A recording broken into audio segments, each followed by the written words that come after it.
주악에 맞춰 묵상 기도하심으로 주일 일부 예배로 하나님 앞에 영광을 드리겠습니다.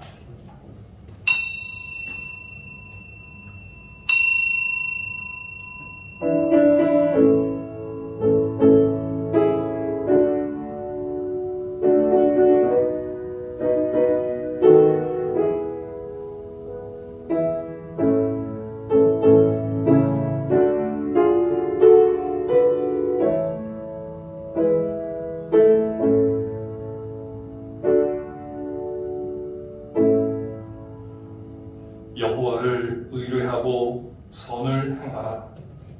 땅에 머무는 동안 그의 성실을 먹을거리로 삼을지어다. 또 여호와를 기뻐하라. 그가 네 마음의 소원을 네게 이루어 주시리로다. 네 길을 여호와께 맡기라.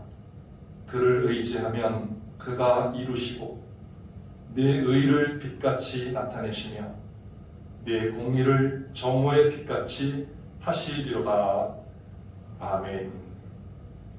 거룩하신 하나님 아버지, 영광과 찬송과 경배를 받으시기에 합당하신 성삼위 우리 주 하나님, 주의 거룩한 날을 맞이하여 흩어져 있던 주님의 백성들이 다시금 한자리에 모였습니다. 아버지 앞에 마음과 뜻과 정성을 다하여 예배를 드리오니 성령님 우리 가운데 충만하게 함께하여 주시며 아버지 앞에 온전한 예배가 되게 하시고 아버지 하나님의 임재의 영광 앞에 우리 자신을 드리는 거룩한 예배가 되게 해 주시옵소서. 순서마다 영광 받아 주시옵기를 원하오며 예수님의 이름으로 기도하옵나이다. 아멘. 다 같이 일어나셔서 찬송가 11장 드리겠습니다. 11장 찬송가입니다.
사도신경 신앙 고백하겠습니다.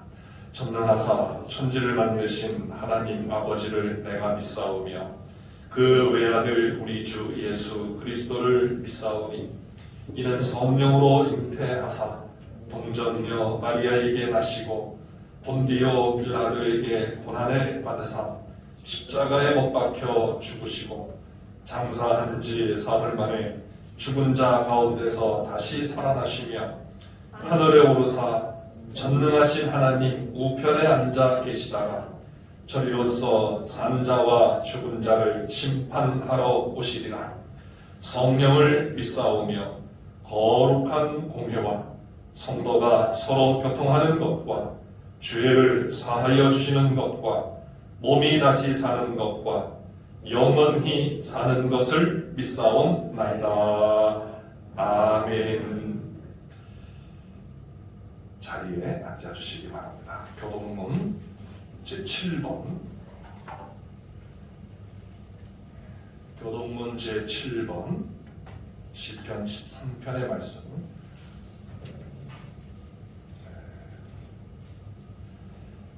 찬송가 뒤편에 있고 우리 프로젝트를 참조해 주시기 바라겠습니다. 7번 시편 13편의 말씀입니다. 여호와여 어느 때까지니이까 나를 영원히 잊으시나이까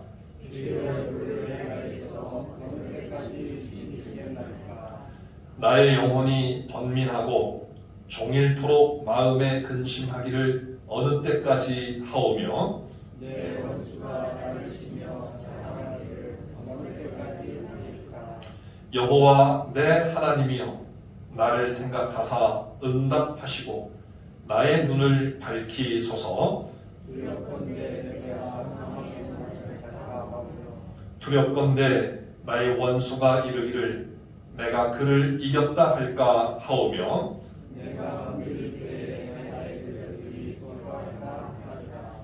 나는 오직 주의 사랑을 의지하여 싸우니 나의 마음은 주의 구원을 기뻐하리이다. 내가 여호와를 찬송하리니 이는 주께서 내게 은덕을 베푸심이로다. 아멘. 장세진 장로님 나오셔서 우리를 대표하여 기도하시겠습니다.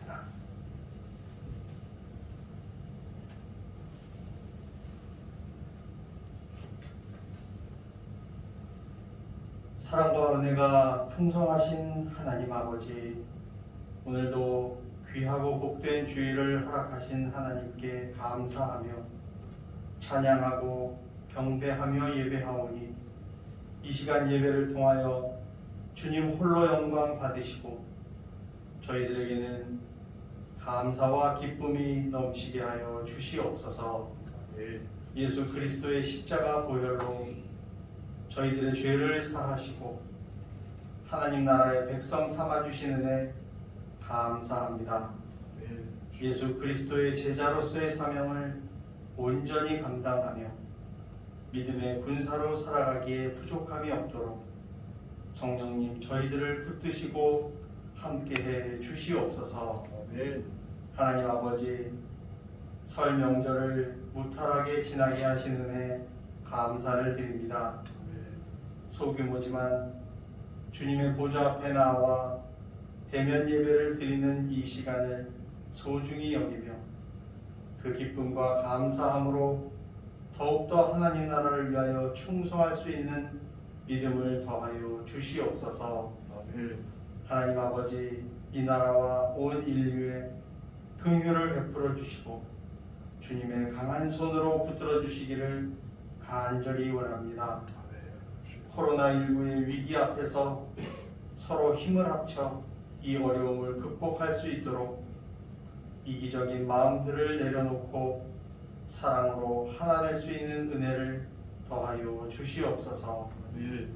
먼저 믿는 저희들이 이웃들을 사랑하는 마음으로 기도하게 하시고 주님의 행하실 일들을 믿음의 눈으로 바라보는 저희들 되게 하여 주시옵소서. 양서 중앙교회를 사랑하시는 하나님 아버지, 안전하게 교회 증축 공사가 마무리되고 이제 준공을 앞두고 있사오니 끝까지 모든 과정 가운데 형통한 복을 허락하여 주시고 교회를 통하여 하나님의 영광이 온전히 드러나게 하여 주시옵소서.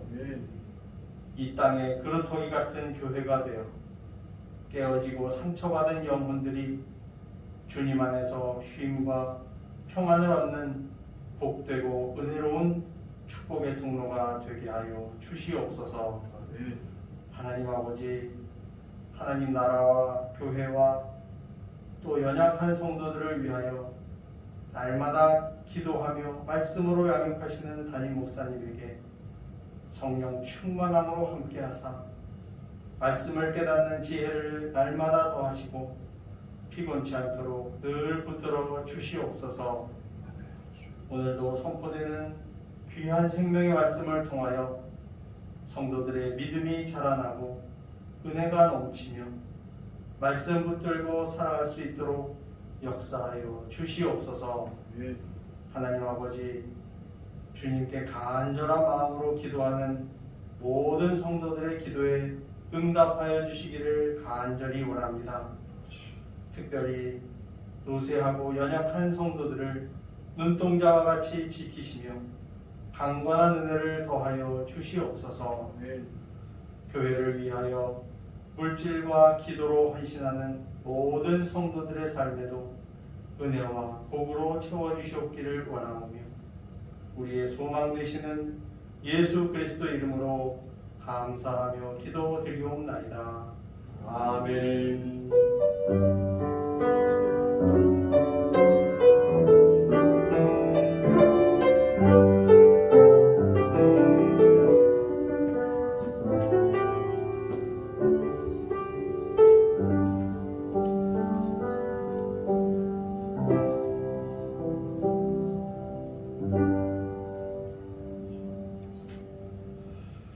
하나님의 말씀은 신약성경 누가복음 14장에 있는 말씀입니다.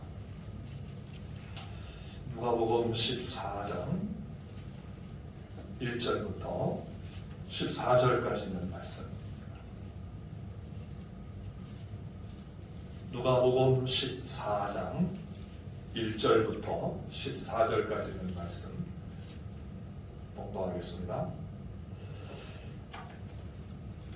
안식일에 예수께서 한 바리새인의 지도자의 집에 떡 잡수시러 들어가시니 그들이 엿보고 있더라.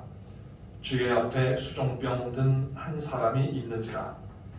예수께서 대답하여 율법 교사들과 바리새인들에게 이르시되 안식일에 병 고쳐주는 것이 합당하냐 아니하냐. 그들이 잠잠하거늘 예수께서 그 사람을 데려다가 고쳐 보내시고 또 그들에게 이르시되 너희 중에 누가 그 아들이나 소가 우물에 빠졌으면 안식일에라도 곧 끌어내지 않겠느냐 하시니 그들이 이에 대하여 대답하지 못하니라.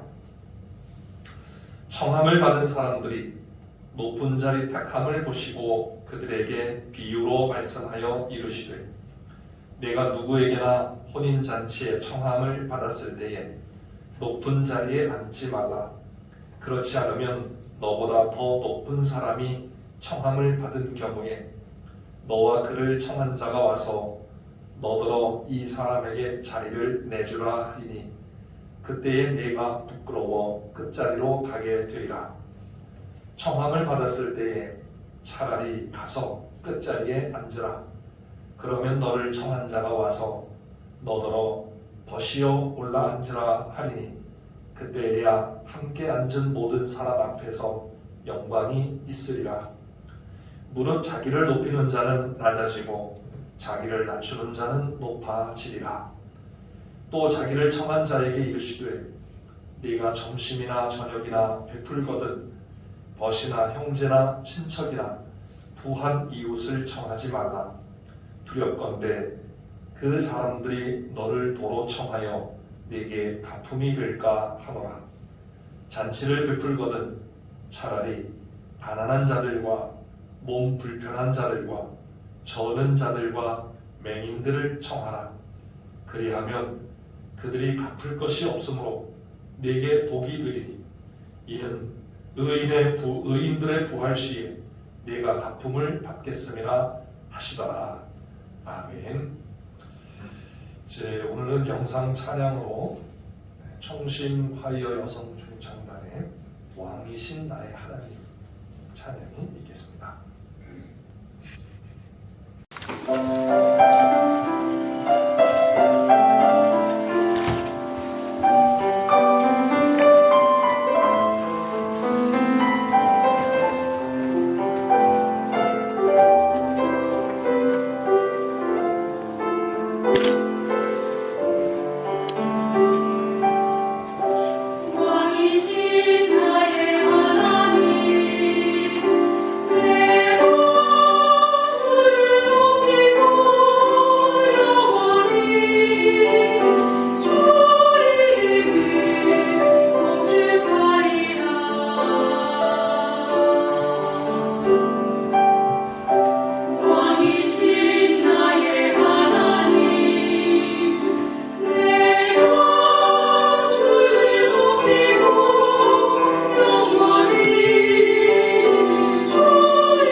아버지 하나님의 이름을 온전히 높여드리지 못할 때가 얼마나 많았는지 모릅니다.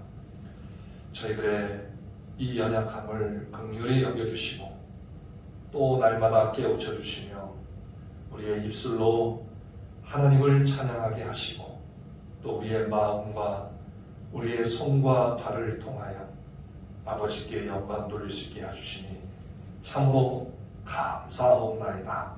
저희들 오늘도 주의 말씀 속에서 아버지 하나님의 마음과 아버지 하나님의 뜻을 알고 아버지 하나님의 이름을 높여드리는 하나님의 거룩한 백성들로 더욱 온전해져가는 귀한 은혜가 있게 해 주시옵소서. 부족한 조응을 붙들어 주시옵길 원하오며 예수님의 이름으로 기도하옵나이다. 아멘. 할렐루야. 아멘. 설 명절 잘 보내셨습니까? 네, 새해 복 많이 받으시기 바랍니다. 지난주에 함께 설 명절을 맞이하면서 인사를 드렸으면 더 좋았을 텐데 또 성별 명절 끝이지만은 여러분과 여러분의 가정에 또 여러분의 삶의 자리에 정말 하나님의 풍성하신 은혜가 함께 하시기를 주님의 이름으로 축원합니다. 코로나로 인해서 제대로 설 명절답게 보내지 못해서 아쉬웠던 그런 명절입니다. 그래서 어떤 분은 살다 보니 정말 이런 명절도 다 세워본다고 하는 그런 분도 계셨고, 자, 우리의 삶이 우리가 생각하는 것처럼 그렇게 되는 것은 아닌 것 같습니다. 어쨌든 빠른 기간 안에 일상이 정상화되었으면 정말 좋겠습니다. 정말 한 1년 가까이 이렇게 긴 기간 동안 코로나로 인해서 많은 어려움 또 힘듦을 우리가 겪었는데 어서서히 일상이 정상화될 수 있도록 함께 계속 기도해 주시고 또 서로 협력을 해 주시면 감사하겠습니다. 어쩌면 우리가 이러한 일을 겪는 것이 마치 우리가 살아가고 있는 세상에 어떤 세력에 눌려 있는 것과 같은 그러한 느낌을 받습니다. 이것을 풀으려고 애를 써도 풀 수 없는 그 굴레에서 벗어나올 수 없는 것 같은 그러한 느낌입니다. 마치 오늘 본문에서도 이러한 모습 속에 있는 그런 우리의 모습을 발견하고 그 자체를 사실 참 깨닫기가 쉽지 않고 그래서 벗어나기 힘든 이러한 굴레와 같은 그런 모습이 있다라는 것을 또 생각해 볼 수가 있겠습니다. 오늘 본문의 말씀은 12장부터 계속되어지는 그러한 그 주제 속에서 나타나고 있는 그런 말씀인 것 같습니다.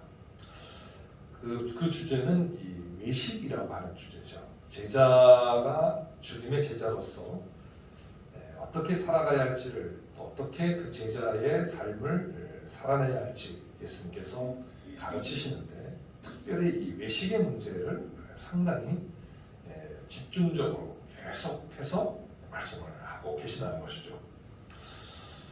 왜 이렇게 길게 외식의 문제를 다루고 있을까라고 했을 때 이 문제가 우리 인간에게 있어서 아주 깊은 그 문제이고 누구나 해당되는 문제이기 때문인 것 같습니다. 예수님이 12장 1절에서 제자들에게 너희는 바리새인들의 누룩 곧 외식을 주의하라 이렇게 경고하시고 가르치시면서 주님의 제자라고 하는 사람들에게서도 쉽게 나타날 수 있는 문제이기 때문에 예수님이 이 문제를 계속 다루고 누가복음을 통해서 이렇게 계속해서 이 말씀을 다루고 있는 것 같습니다. 이 외식의 문제는 자기도 모르는 사이에 전염되듯이 외식하는 자리에 빠질 수가 있습니다. 그래서 우리가 지난 12장 말씀을 드릴 때 누룩과 같이 외식이라고 하는 것이 우리에게 다가온다. 우리도 나도 모르는 사이에 이 외식에 있다는 것입니다. 그 외식의 옷이 어떤 때에는 교리라는 것으로 나타나기도 하고 어떤 때는 신앙이라고 하는 것으로 나타나고 어떤 것은 전통이라는 것으로 이렇게 입혀져서 나타날 수 있다는 것입니다. 그래서 신앙생활을 오래 하는 사람에게서 더 잘 나타날 수 있고 전통을 잘 지키는 사람에게서 나타나기가 쉽고 성경을 잘 안다고 하는 사람에게서 나타나기가 쉽다는 겁니다. 오늘 등장하고 있는 이 바리새인들, 율법 교사들, 이 사람들은 정말 그 교리와 신앙과 전통과 그리고 성경에 대해서 따라갈 수 없는 그런 사람들입니다. 그런데 그 사람들에게서 이 외식이라고 하는 것이 아주 강력하게 나타나고 있는 이러한 모습을 볼 때 참 우리가 많은 부분 생각해 볼 필요가 있습니다. 오히려 초신자들에게서는 이 부분이 덜 나타날 수 있고 또 저와 같이 어려서부터 신앙생활을 했다든지 신앙생활의 연수가 60년이 가까워지잖아요. 이런 사람들이 상당히 위험하다는 겁니다. 그래서 이런 것을 알고 말씀에 가까이 나아가면 그 말씀이 나를 해석하게 하고 그 말씀을 나를 가르치게 할 때 그때 이러한 문제들이 조금씩 해결되어 갈 수가 있는 것이죠. 어쨌든 이것은 어느 누구도 피하여 갈 수 없는 그런 문제입니다. 그래서 주님은 주의하고 이렇게 말씀합니다. 이 외식은 이게 깊어지면 심각한 문제로 나타나게 되는데 그것이 오늘 본문에 나오는 말씀의 내용입니다. 오늘 본문은 한 바리새인의 지도자가 예수님을 식사에 초청을 했습니다. 이 예수님을 초청하는 것이 예수님에 대해서 이렇게 정중하게 초청한 것인가 아니면 어떤 그 다른 목적을 가지고 초청을 하신 것인가 상당히 좀 알기가 쉽지가 않습니다. 왜냐하면 바리새인들 중에도 예수님의 가르침을 기뻐하고 예수님의 가르침에 그 감동을 받고 예수님의 가르침을 따르는 그런 사람들도 있었습니다. 니고데모 같은 사람들이라든지 이런 사람들 참 훌륭한 그러한 그 율법 교사들인데 그런데 예수님의 말씀에 따르고 그렇죠? 예수님의 말씀을 예수님의 제자가 되어가는 그런 사람도 있었고 또 오늘 말씀 바로 앞에 13장에 무슨 말씀이 있는가 하면 한 바리새인이 예수님에게 와서 예수님 빨리 피하십시오 그래요. 왜냐하면 헤롯이 예수님을 죽이려고 한다. 그냥 빨리 피하십시오. 이렇게 미리 와서 예수님에게 피하도록 이렇게 알려주는 이러한 바리새인들이 있습니다. 그러니까 바리새인이라고 해서 다 예수님을 나쁘게 예수님을 거역하고 거부하고 하지 않습니다. 그렇죠? 나중에 보면은 그 사도행전에 보면은 그 산헤드린 공회에 그 회원 가운데서도 예수님의 복음이 전파되는 이런 사도들의 사역에 대해서 이단이다 또 아니다. 이단이면 하나님께서 그들을 멸하실 것이다. 이렇게 해가지고 하는 그러한 사람들이 있었던 것처럼 이렇게 다 전부 다 100% 바리새인들 나쁜 사람들이야. 이것이 아니었다는 것입니다. 그래서 이 사람이 예수님을 초청하는 것도 어쩌면 그런 의도에서 초청을 했을지도 모릅니다. 왜냐하면 식사를 초대한다는 것은 사실 쉬운 일이 아니지 않습니까? 그렇죠? 식사를 함께 한다는 것은 상당한 관계가 있고 친분이 있고 어떤 존중을 나타내는 그런 의미이기 때문에 예수님을 그렇게 초청했을 가능성도 있습니다. 그런데 또 반면에 오늘 본문을 보면 상당히 의도적으로 또 예수님을 초청하여 식사를 하고 있는 것처럼 느껴진다는 겁니다. 1절에 보면 안식일에 예수께서 한 바리새인 지도자의 집에 떡 잡수시러 들어가시니 그들이 엿보고 있더라 이런 말씀을 하고 있습니다. 엿보고 있다라고 하는 이런 말씀을 하고 있는데 이 단어는 가까이서 관찰하다 또는 자세히 살피다 이런 뜻이 있습니다. 그러니까 예수님의 어떤 행동과 예수님의 말과 이러한 것들을 아주 가까이서 관찰을 하고 가까이서 살피기 위해서 식사에 초청한 그러한 느낌을 받는다는 것입니다. 게다가 2절에 보면 이런 말씀이죠. 주의 앞에 수정병 든 한 사람이 있는지라. 우연히 수정병 든 사람이 예수님 앞에 있는 것처럼 보이긴 하는데 사실은 그런 것 같지 않습니다. 왜냐하면 이 바리새인의 지도자였잖아요. 그 지도자의 집에 이렇게 병든 사람이 식사 자리에 초청이 되었다. 그것도 예수님 앞에 놓여 있다. 이것은 상당히 좀 뭐랄까요? 우연적인 그러한 일이라기보다는 어떤 의도적인 그러한 그 느낌을 더 강하게 받습니다. 그러면서 예수님은 3절에서 이렇게 또 말씀하세요.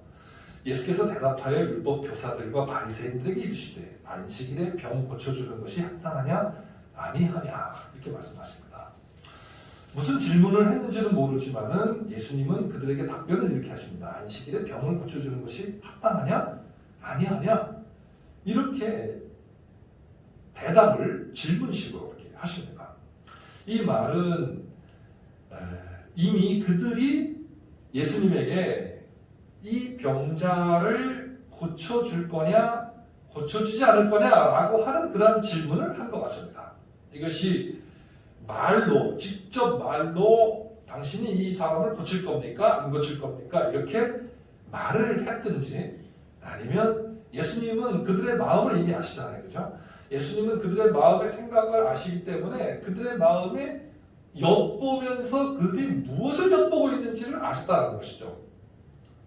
그게 뭔가 하면 바로 이 안식일인데 지난번에도 계속해서 안식일에 병자들을 고쳐주셨잖아요. 그죠? 꼬부라진 여인을 고쳐주셨고 또 귀신을 쫓아내주셨고 이렇게 했는데 오늘도 할 거냐라는 것이죠. 13장에서는 회당에서 그렇게 해가지고 회당장이 예수님에게 화를 냅니다. 왜 허구한 날 많은데 왜 하필 안식일을 하냐라는 겁니다.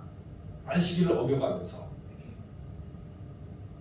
자, 이것이 계속해서 지금 바리새인들이 왜 안식일을 하냐는 거죠. 안식일을 어겨가면서.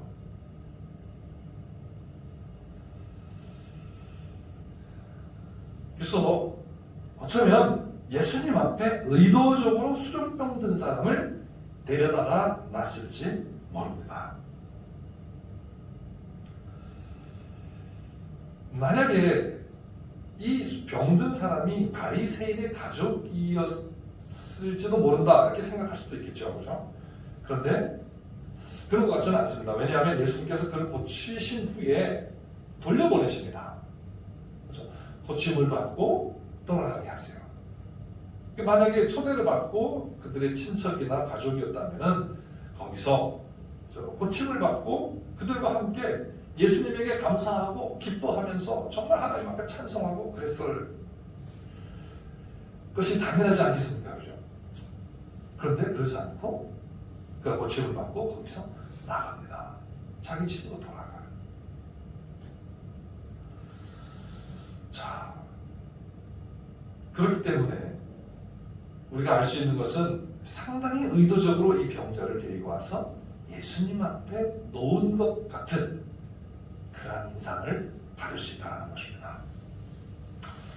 그래서 예수님은 12절과 12절로부터 14절에서 이런 말씀을 하세요. 너희가 잔치에 사람을 초대할 때에 벗이나 형제나 친척이나 부한 이웃을 청하지 말라고 하십니다.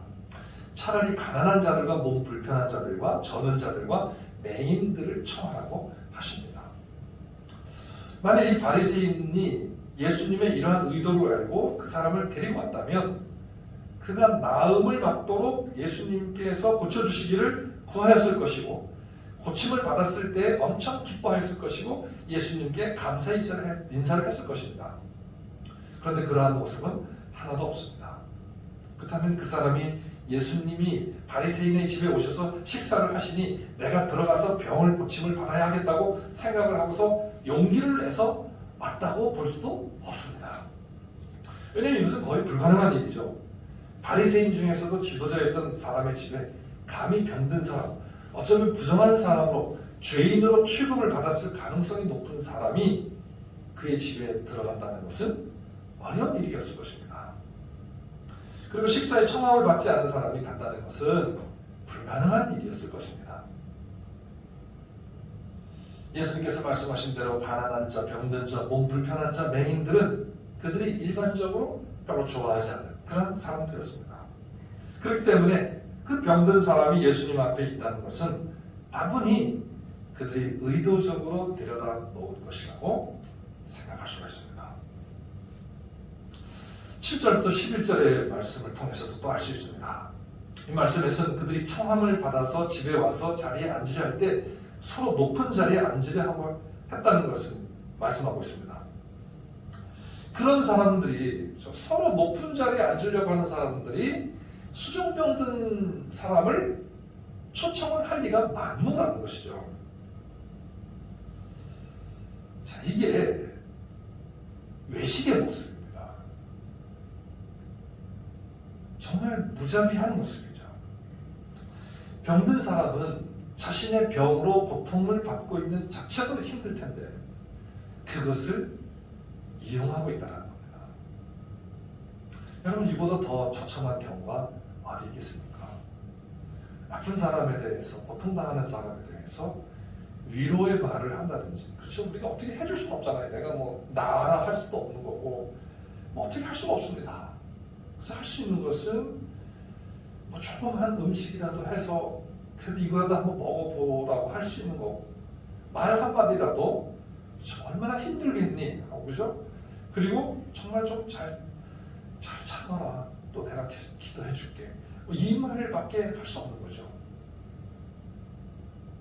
그런데 그들은 그 사람을 자기들의 어떤 목적을 위하여서 이용을 해버린다는 것입니다.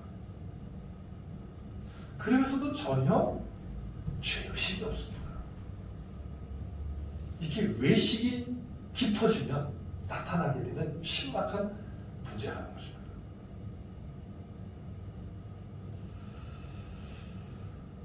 사랑하는 성도 여러분,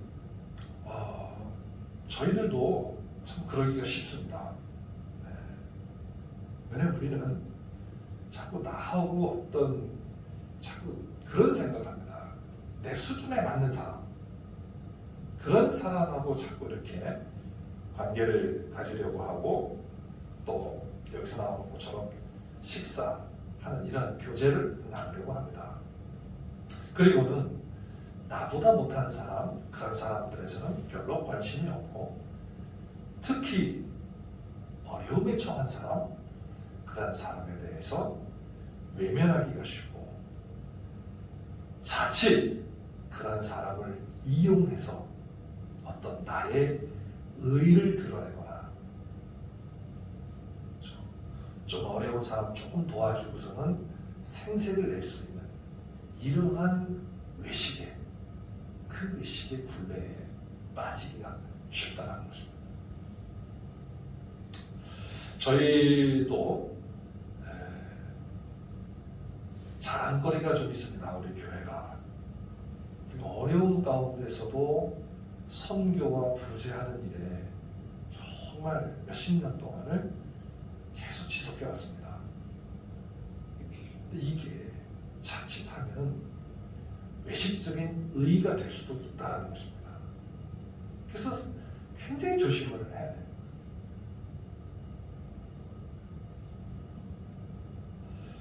제가 예배당을 이제 건축하면서 그런 기도를 하나님 앞에 했습니다. 하나님, 저희 교회가 어려운 가운데서도 이러이러한 일을 했는데, 하나님, 그 액수만 해도 얼마가 되겠습니까? 이런 굉장히 뭐랄까요, 안 좋은 그런 어려우니까 겁니다. 하나님 앞에 그런 걸 끄집어내는 거예요. 이게 외식입니다. 좀 한 것처럼 이렇게 자꾸 생각한다라는 거죠. 그것을 가지고 와서 어떤 나의 목적에 이용을 하려고 한다는 것이죠.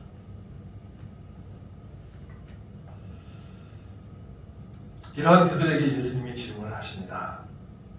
안식일에 병자를 고치는 것이 옳으냐, 옳지 아니하냐. 그때 그들이 대답을 못합니다. 잠잠했습니다. 이 잠잠했다는 것은 긍정도 부정도 아닌 것이죠. 예수님의 말씀에 긍정하지도 않고 부정하지도 않는 모습입니다. 그런데 긍정의 모습보다는 부정의 의도가 더 큰 것 같습니다. 분명히 당연한 답을 해야 함에도 불구하고 그 답을 하지 못하는 모습이기 때문입니다. 그러면서 어쩌면 그들은 이러한 문제에 대하여 그들이 가지고 있는 전통에 위배된 행동을 하기를 기대하고 있었을지 모릅니다. 가만히 있는 것이죠. 그리고는 안식일에 병자를 고쳐주기를 바라고 있습니다. 그 병자를 위한 것이 아니라 안식일을 범하는 예수를 보기 위해서 하는 것이죠. 그들의 잠잠함에서 그들의 의도가 여실히 드러났습니다. 지극히 당연한 일임에도 불구하고 그것에 동의하지 않고 자신들의 이익을 위하여 침묵해 버립니다. 이것이 외식의 모습입니다. 지극히 당연함에도 불구하고 그것에 동의를 하지 않는 것이죠. 그리고 자신들의 이익을 위해서 잠잠 침묵해 버립니다.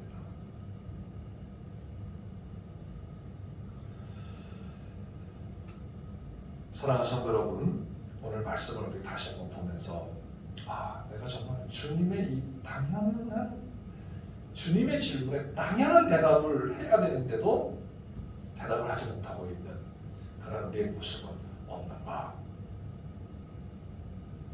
진실하게 한번 생각을 해보시기 바랍니다. 자, 그러면서도 우리가 정말 배워야 할 것이 있는데 그 뭔가 하면 그러한 자리임에도 불구하고 예수님이 거기에 가셨다는 겁니다. 이게 제자들이 배워야 할 또 다른 모습이 아닌가 생각이 됩니다. 왜냐하면 그곳에도 주님의 복음이 전파돼야 하기 때문입니다. 그 자리가 어쩌면 조롱을 받을 수도 있고 시험이 될 수도 있고 올무가 될 수도 있습니다.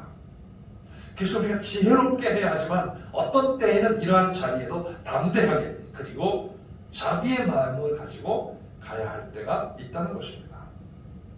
예수님은 오늘 본문 앞에 13장 34절에서 이런 말씀하십니다.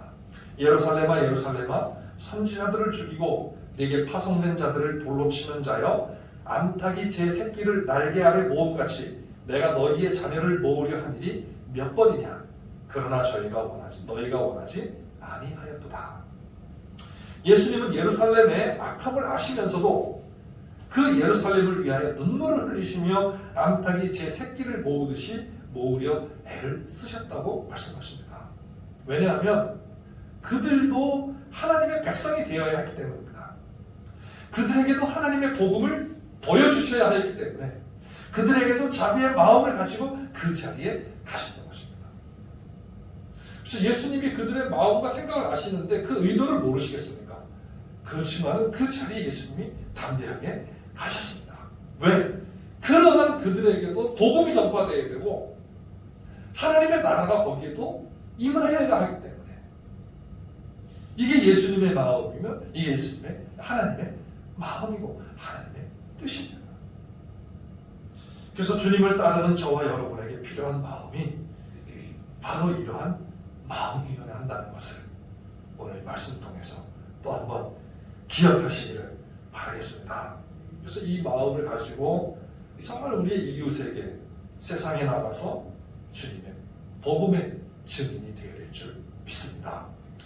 우리에게 하나님이 은혜를 내주시고 복을 주셔서 교회를 증축하게 하셨습니다.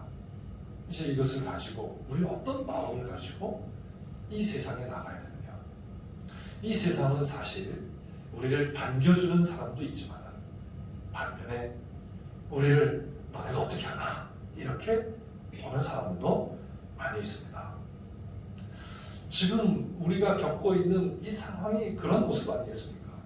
이 코로나 시대에 교회가 지금 어떻게 하고 있나 이렇게 보고 있는 그러한 상황 아니겠습니까?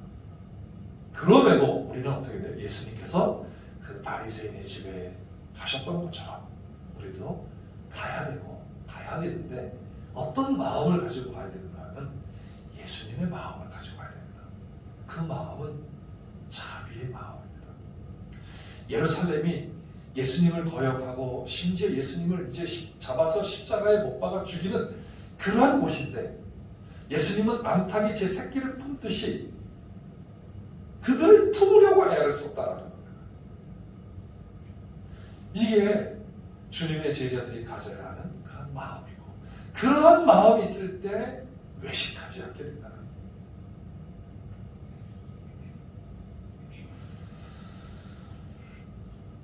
예수님은 오늘 본문의 말씀을 통하여서 안식의 문제와 외식의 문제가 어떻게 연관이 되는지를 말씀을 하십니다. 바리새인들과 율법 교사들은 안식의 문제를 가지고 안식일의 주인이신 예수님을 시험합니다. 그들의 정통은 율법에서 비롯되었습니다. 안식일 규정은 처음에는 천지를 창조하신 하나님께서 7째 날을 쉬셨기 때문에 안식일로 정하셨는데 출애굽을 한 후에는 이스라엘이 출애굽한 것을 기념하기 위해서 안식일을 지킵니다. 그래서 안식일이라고 하는 것은 궁극적인 의미에서는 하나님의 창조의 목적이 성취되는 것을 의미하는 것이고 그런데 창조의 세계가 범죄함으로 말미암아 인간의 세계가 안식을 누리지 못하고 있는데 그것을 출애굽이라고 하는 것을 통하여 하나님이 자기 백성 삼으심이 어떤 이 세상에서의 안식이 되는 이러한 모습을 보여주십니다. 그러면서 그 진정한 창조의 목적인 안식으로 향하고 그리고 그것을 이 땅에서 조금이라도 경험을 하고 그리고 그 안식일을 소망하게 만들기 위해서 안식일을 우리에게 주신 것이죠.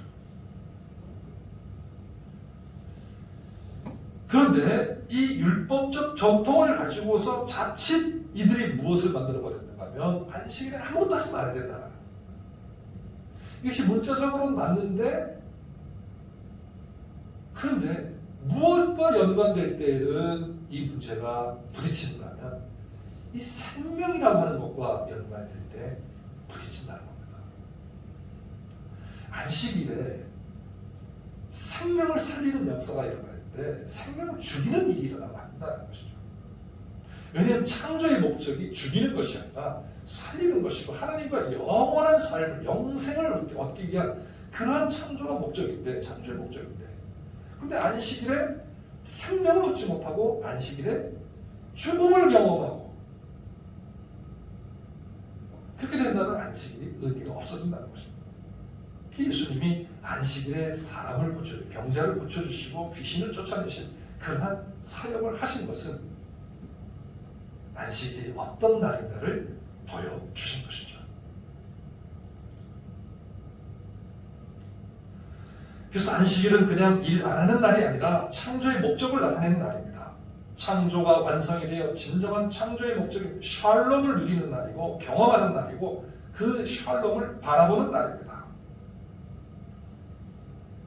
그래서 예수님은 이 안식이 어떤 것인지를 시각적으로 실제적으로 보여주시는 것이 바로 병자를 고치시고 귀신 들린 자를 쫓아내시고 그래서 죄와 사망의 굴레에 있는 그 인생을 해방시켜 주시고 자유케 해주시는 것입니다.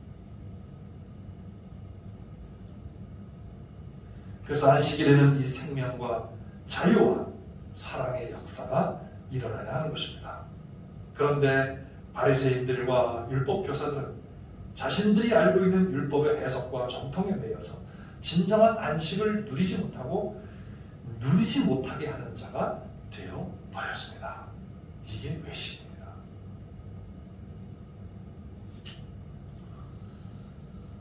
자, 수종병 든 사람을 데리고 왔습니다. 수종병은 몸에 물이 차는 병이라고 합니다. 그래서 뭐 심장이라든지 신장이라든지 이런 것이 안 좋아지면 물이 차기도 하고, 또 암이 걸리면 또 목수가 차기도 하고 그러지 않습니까? 그래서 암이 걸려서 목수가 차는 것도 수종병의 일종으로 이렇게 이야기를 한다고 합니다. 여러분, 그러니 몸이 이렇게 부으면 얼마나 답답하고 고통스럽겠습니까?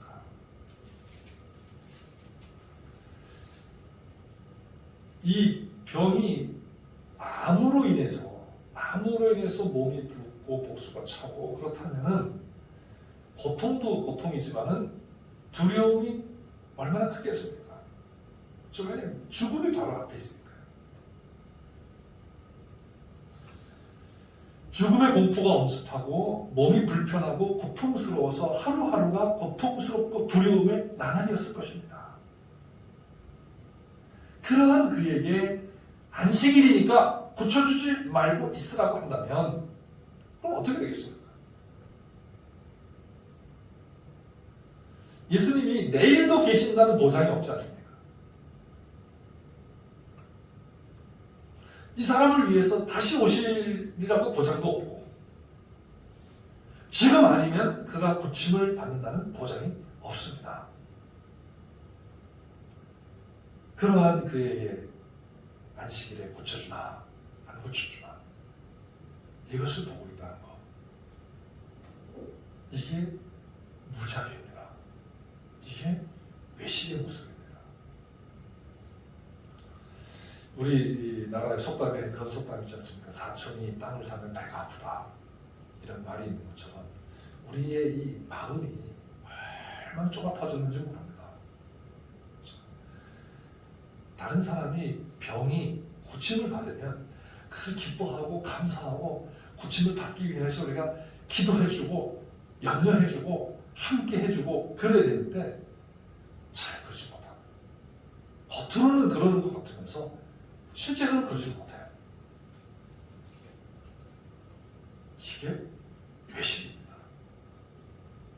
그런데 예수님은 바로 그 자리에서 그들의 시선이나 시험에도 불구하고 전혀 개의치 아니하시고 그의 병을 고쳐주십니다. 오히려 그를 강하게 붙들고 매우 능동적으로 그의 병을 고쳐주십니다. 예수님이 그를 때리고, 예수님이 그를 강력하게 붙드십니다. 그리고는 고쳐주세요. 매우 능동적으로 그의 병을 고쳐줍니다. 그리고 그에게 안식을 선포하십니다. 그리고 그 자리에 있지 않고 고쳐서 보내십니다. 왜냐하면 이 자리는 안식을 얽어매고 안식을 누리지 못하도록 가로막는 자리였기 때문입니다. 진정한 안식의 자리로 예수님이 그를 보내십니다.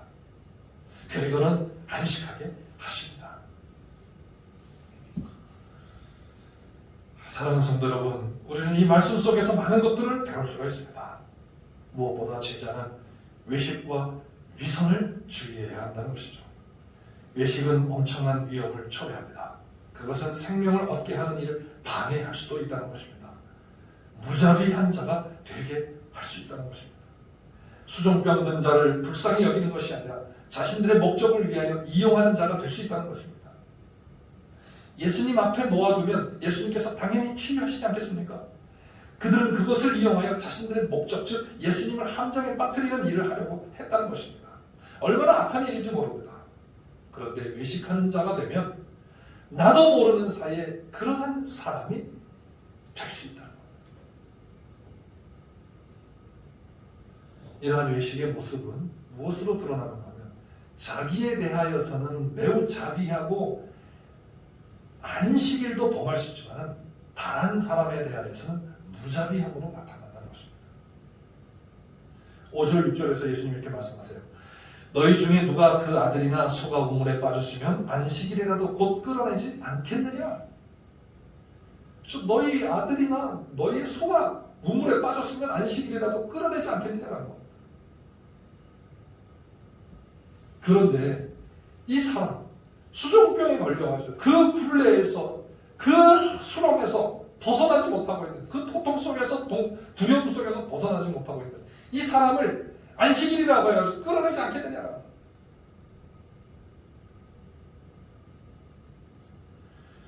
내 것에 대하여서는 애착과 연민을 갖지만 다른 사람에 대하여서는 그의 아픔과 고통을 이어가는 자가 될 수도 있다는 것입니다. 더 큰 문제는 이러한 자신의 모습을 사람들이 알지 못한다는 겁니다. 여러분들도 저의 이 외식적인 모습을 간파하기가 쉽지 않다는 것입니다. 제가 겉으로만 잘하고 있으면은 여러분 잘 모른다는 거예요. 나도 나에 대해서 숨을 수가 있습니다. 이게 참 무서운 거예요. 그러나 주님은 우리의 마음을 아시는 분이십니다. 그분 앞에서 감출 수가 없습니다. 사랑하는 성도 여러분, 오늘 주님의 말씀 앞에 우리는 어떠한 대답을 할 수가 있겠습니까? 안식일에 병을 고쳐주는 것이 옳으냐, 옳지 아니하냐, 우리에게 질문을 하십니다. 이것은 다시 우리가 질문을 바꾼다면,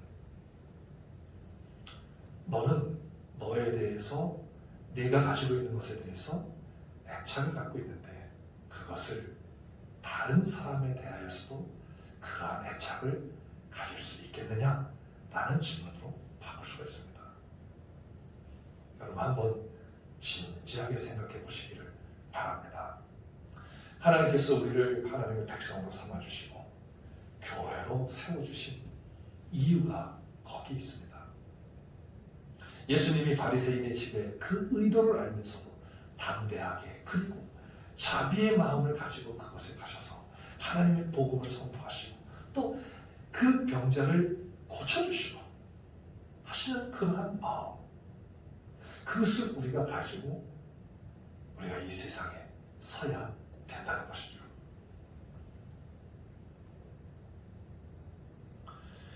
예수님은 14장 마지막 부분에서 이렇게 말씀하십니다. 이와 같이 너희 중에 누구든지 자기의 모든 소유를 버리지 아니하면 능히 내 제자가 되지 못하리라. 우리는 소유에 대해서 애착을 갖기 쉽습니다. 그래서 뭐 가지고 있고 재산을 버려라 이런 말씀이 아니겠죠. 너희의 애착을 버리라는 것입니다. 왜? 그 자기의 것에 대한 애착이 강할수록 자칫 외식에 빠지기 쉽고 그것은 이웃에 대하여 무자비함으로 나타날 수 있게 되기 때문입니다. 그러므로 진정한 제자의 삶은 자기의 소유에 대한 애착이 아니라 다른 사람에 대하여 그의 아픔과 고통에 대하여 진정한 자비의 마음을 가지고 그를 대하며 그에게 주님의 복음으로 샬롬을 줄 수 있는 자라는 것입니다. 두 번째로 외식은 교만의 모습으로 나타납니다. 외식이 무자비로 나타나고 그 다음에 교만으로 나타납니다. 6절부터 11절에서 말씀하시고 있는 것처럼 외식은 높은 자리를 차지하려는 모습으로 나타납니다. 낮은 자리에 앉지 아니하려고 합니다. 낮은 자리에 앉히면 심히 불쾌하게 여기고 높임을 받지 못하면 언짢게 생각을 합니다. 그러나 주님은 제자들에게 낮은 자리에 앉도록 하십니다. 낮은 자가 되라고 하십니다. 주님께서 하나님의 아들이셨지만 바리새인의 초청에 응하여 가셨고 자기 앞에 수족병 든 사람을 놓아두는 자리에 앉게 하셨지만 그 자리를 개의치 아니하셨습니다. 예수님이 여기에 높은 자리에 초청을 받아가지고 왔는데 다들 와가지고 높은 자리에 자꾸 앉으려고 하는 거예요, 다들. 근데 예수님의 자리는 어디냐면은 수족병 든 자와 함께하는 자리예요. 그러니까 얼마나 낮은 자리겠습니까? 세상적으로 보면. 근데 예수님은 그 자리에 개의치 않고 앉으셨다는 겁니다. 병자와 함께. 오히려 그 자리에서 진정한 안식을 제공하셨고 병든 자에게 그 죽음의 공포와 고통의 굴레에서 풀어주셨습니다. 바로 그 자리가 제자들이 서야 할 자리입니다. 그런데 우리의 마음이 외식으로 가득하고 외식으로 가득하게 되면 교만으로 가득해지는데 그럼 그 자리에 앉을 수는 없습니다. 주님은 말씀하십니다. 끝자리에 앉으면 주인이 와서 거시에 올라 앉으라. 그때 함께 앉은 모든 사람 앞에서 영광이 있을 것이라고 말씀하십니다. 이것은 주님께서 자기를 낮추는 자의 손을 잡고 주님의 나라에서 주님과 함께 앉는 영광을 얻게 하실 것이라는 말씀 아니겠습니까? 제자들은 이것을 믿어야 됩니다.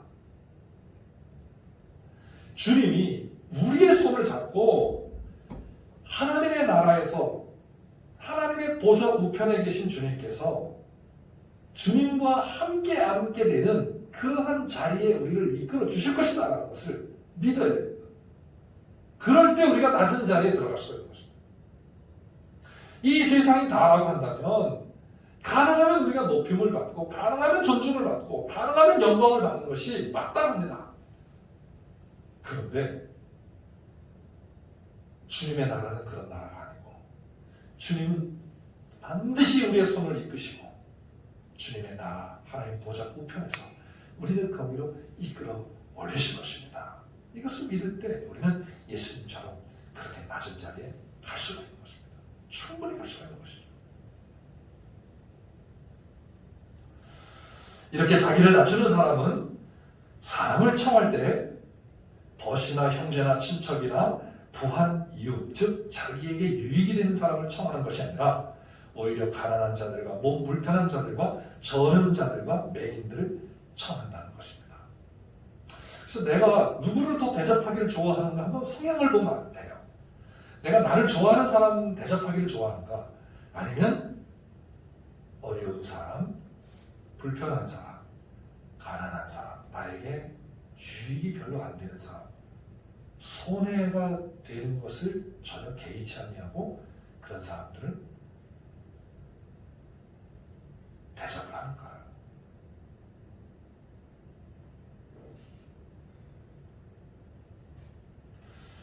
사실 이것은 쉽지 않은 것입니다. 어쩌면 이 세상에서 이렇게 살면 전혀 나 자신에게는 유익이 될 수 없을지 모릅니다. 그런데 그러한 자에게 하늘의 복이 있다고 말씀하십니다. 사랑하는 성도 여러분, 이 주님의 말씀을 믿으시기를 주님의 이름으로 축원합니다. 이 말씀이 믿어지게 되는 그러한 축복이 있으시길 주님의 이름으로 축원합니다. 주님을 믿고 주님 계신 곳을 바라볼 수 있고 주님의 제자들이 가야 할 곳이 어디라는 것을 신뢰하는 사람, 확신하는 사람, 그 사람만이 할 수가 있는 것입니다.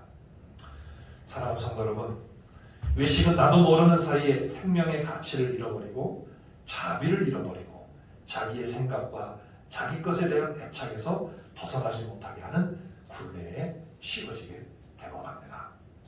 그리고 그러면서도 자기가 제일 잘난 사람처럼 교만하게 살아가게 됩니다. 주님의 마음과 하나님의 마음을 잊어버리고 생명의 가치를 존중하지 못하며 고통을 함께 나누지 못합니다. 그리고 주님의 말씀이 우리 앞에 부딪힐 때 아무 말도 하지 않고 그냥 잠잠하게 있습니다. 자기를 낮추며 상대방을 높일 줄 모르고 자기보다 못하다고 여기지는 사람들에 대하여서는 눈길을 주지 않습니다. 그래서 손해가 되는 일에는 1원 하나도 지출하지 않으려고 합니다. 결국 주님이 다시 오실 것을 소망하지도 못하고 믿지도 못하게 됩니다. 이게 외식의 굴레입니다.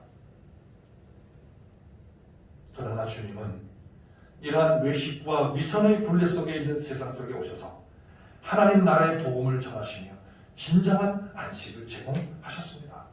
그리고 이제 저와 여러분을 이러한 자리에 초청하셨습니다. 주님과 함께하는 식사에 초대해 주셨고 주님과 함께 이 일을 하자고 하십니다. 생명을 존중하고 무엇보다 이 일을 가장 우선시할 줄 아는 자가 되기를 원하십니다. 이게 바로 하나님의 마음이며 하나님의 뜻이면 주님의 마음입니다. 그래서 주님은 하나님의 뜻을 이루기 위하여 이러한 일들을 개의치 않으셨습니다. 그래서 우리도 오늘 말씀을 다시 한번 기억하면서 주님으로 인하여 부끄러움을 당한 바리새인들과 같은 외식하는 자가 아니라 주님과 함께 낮은 자리에 앉으며 병자들을 앞에 세워놓는 것과 같은 무시와 시험의 세상 속에서 주님이 하셨던 것처럼 안식을 누리지 못하고 있는 사람들에게 자비의 마음을 가지고 생명을 존중하며 주님의 복음을 전파하는 진정한 주님의 제자가 되시기를 주님의 이름으로 축원합니다. 기도하겠습니다. 하나님 아버지, 오늘도 주님의 말씀으로 저희들에게 말씀하여 주시니 참으로 감사하옵나이다. 주님의 말씀 속에서 우리의 불편한 모습을 너무나 많이 발견합니다. 참으로 주님 앞에 나타내기 부끄럽고 세상 앞에 나타내기 부끄러운 그러한 외식적인 그러한 모습들, 주여 저희를 불쌍히 여겨주시고 그럼에도 우리에게 다가오셔서 함께 식사에 초대해 주시고 함께 일하자고 하시며 친히 그 자리에 앉으셨던 주님의 모습을 다시 한번 기억하며 오늘도 저희들 이 말씀 새 힘을 얻고 정말 생명을 존중하며 자비의 마음을 가지고 주님의 제자로서 안식의 이 기쁨을, 안식의 축복을 전할 수 있는 저희들 되게 해 주시옵소서. 예수님의 이름으로 기도하옵나이다. 아멘. 네, 교회 소식을 말씀드리겠습니다. 주보를 이번 주까지 못해서 죄송합니다. 다음 주 정도에는 되지 않을까 이렇게 생각이 됩니다. 교회 준공 서류를 접수하고 아마 이번 주 안에 결정이 날 겁니다. 그래서 준공이 떨어지든지 아니면 보완이 있을지 모르겠습니다. 여러분 이번 주에 더 힘써서 기도해 주시면 감사하겠습니다. 그래서 이번 주에는 저녁에 이렇게 자유롭게 새로 지은 본당에서 이렇게 기도들 하셨는데 이번 주에는 그냥 여기서 이렇게 하도록 이렇게 하겠습니다. 그래서 그렇게 기도를 해주시면 감사하겠고요. 준공이 되면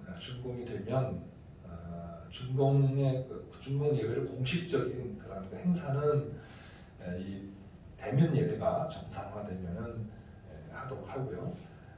우리가 이제 간단하게 그냥 하나님 앞에 감사하면서 예배하는 것은 이렇게 1, 2, 3부로 이렇게 예배를 드리면서 이렇게 하도록 그렇게 하겠습니다. 여러분 위해서 기도해 주시기를 바라겠습니다. 내일부터 이제 3일 동안은 이제 음향이 와서 지금 이제 시설을 거의 다 해놨는데 이것을 마무리하고 그리고 그 사용하는 그런 모든 방법 이런 것들을 이제 또 가르쳐주고 이렇게 할 겁니다. 여러분 위해서 기도해 주시면 감사하겠습니다. 대면 예배 회복을 위해서 여러분 계속 기도해 주시면 감사하겠습니다. 3부 예배 후에 당회가 있겠습니다.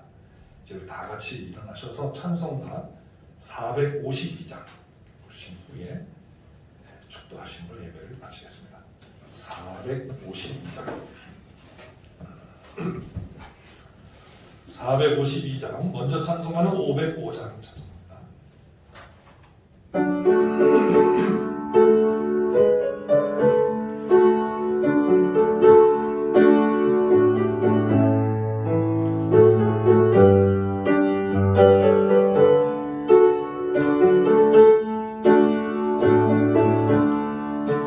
내 모든 소원 기도의 제목 예수님 닮기 원함이라. 예수님 형상 나 입기 위해 세상에 도하기 전에 예수님 닮기 내가 원하네 날 구원하신 예수님을 내 마음속에 지금 거둬사 주님의 형상 인치소서. 무한한 사랑 풍성한 긍휼 슬픈 자 위로하시는 주 길 잃은 죄인 부르는 예수 그 형상 담게 하소서. 예수님 닮기 내가 원하네 날 구원하신 예수님을 내 마음속에 지금 거둬사 주님의 형상 인치소서.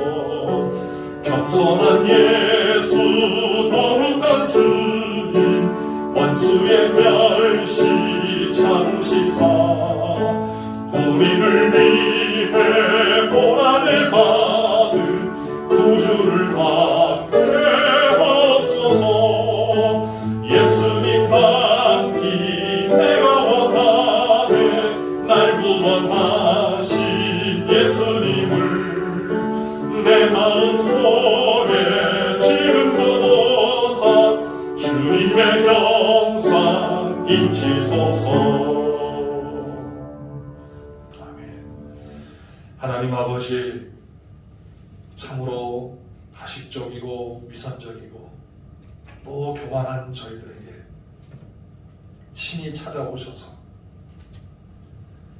진정한 사랑과 진정한 샬롬과 그리고 진정한 겸손이 무엇인지를 친히 보여주시고 그 자리로 우리를 인도하여 주신 주님의 그 은혜와 사랑에 감사하며 아버지 앞에 귀한 예물을 드려 그 은혜에 저희들의 마음을 드립니다. 하나님 아버지, 이것을 기뻐 받아주시옵고 손길들 위에 하늘의 신령한 은혜로 채워주시되 주님의 마음이 그 심령에 충만하도록 축복하여 주시옵소서. 그래서 정말 자비의 눈으로 이웃을 볼 줄 알게 하여 주시며 하나님의 안식을 선포하며 하나님의 복음을 전파할 수 있는 그러한 놀라운 주님의 제자들이 다 되게 하여 주시옵소서. 이 코로나의 상황과 어려운 현실 속에서 주님의 백성들 가정과 직장과 사업과 일터를 지키시고 보호해 주시옵소서. 예수님의 이름으로 기도하옵나이다. 아멘.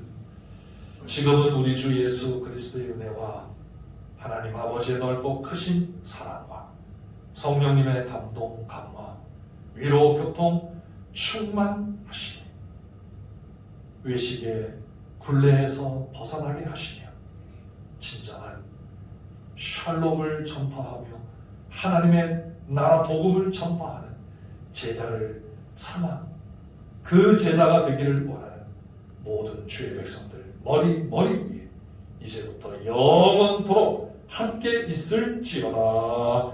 아멘.